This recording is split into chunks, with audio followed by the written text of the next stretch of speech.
Hello summoners and welcome back to Mobalytics, where today we have a video talking about Morgana mid lane and talking about her rework and how it's been working out for her in the mid lane so far and seeing if you can climb ranked with her. Morgana mid currently is one of the strongest mid laners. Her priority in lane, her safety, her catch potential, and even her 1v1 once she hits level 6 are all very strong points of her kit. Just one binding or flash ult, she can usually kill most mid laners at around 80% health. Her current build has a lot of choices, one being similar to the new Ahri build with GLP and Twin Shadows into a Zhonya's for good catch potential and utility, and the other one being more commonly used at higher levels of play being Luden's into Zhonya's, both builds using Sorc shoes. Morgana mid is powerful right now, but most likely not overpowered in higher elos. Morgana mid is really easy to execute because she can clear waves and farm from a distance with her Tormented Soil, and because of her Black Shield and Binding combining with one another, it's really easy to escape ganks. She has plenty of options to defend herself. She has also become a great option for auto-filled mid laners and auto-filled players because she has very little lane interaction due to the ease of her wave clear and safety. Good mid laners truly can't punish you playing Morgana. You can think of her playstyle similar to the old Talia or Aurelion Sol in their prime because they had such little lane interaction with the enemy mid that a diamond or platinum player could hold up versus higher elo mids since they made it impossible to punish them.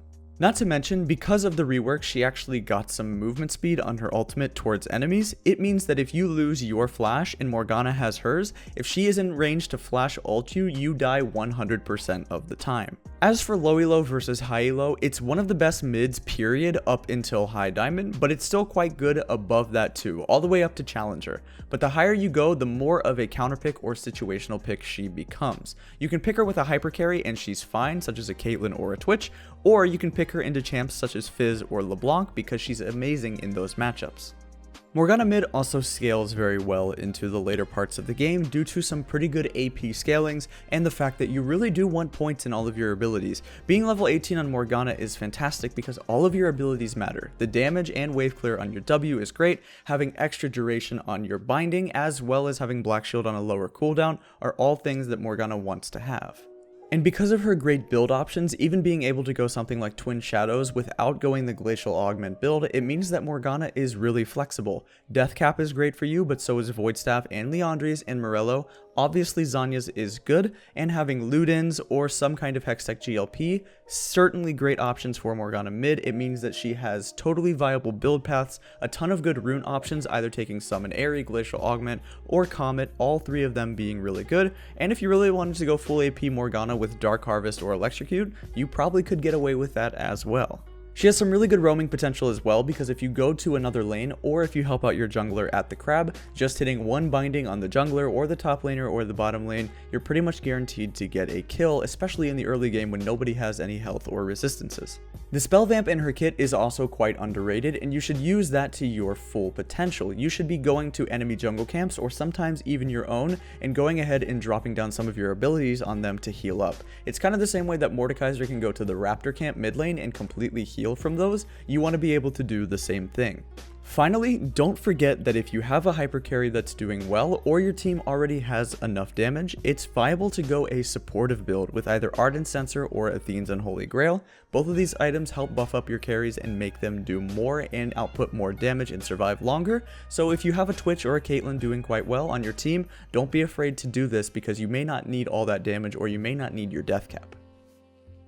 That being said, let's conclude today. Morgana mid should be placed in S tier just as we had on the previous tier list. It makes perfect sense for her current power and current position in the meta to continue to be S tier. She is likely to be nerfed and is banned quite a bit, but besides those two things, there's not really a lot of downsides to Morgana mid, and in terms of playing her for climbing and winning solo queue games, she's absolutely one of the perfect mid laners. She's much easier to play, has no lane interaction, so if you are against a better mid or a better matchup, you don't even really have to lane versus them. You're a utility mage who also does damage, and you have one of the best Q abilities in the entire game, having an incredibly powerful CC tool, as well as again, great wave clear and a Black Shield. She just doesn't really have any weaknesses. She has many different build options and viable choices, going at GLP with Glacial Augment or going full damage with Comet or Airy. There's just not enough downsides to recommend her in anything besides S tier. Morgana is a tool that can help you win more and climb solo queue, but another tool that can help you out is Mobalytics. Check it out today at mobalytics.gg using the link in the description. It is your all-in-one platform for improving and getting better at League of Legends. So if you want to climb higher this season, use Mobalytics at mobalytics.gg.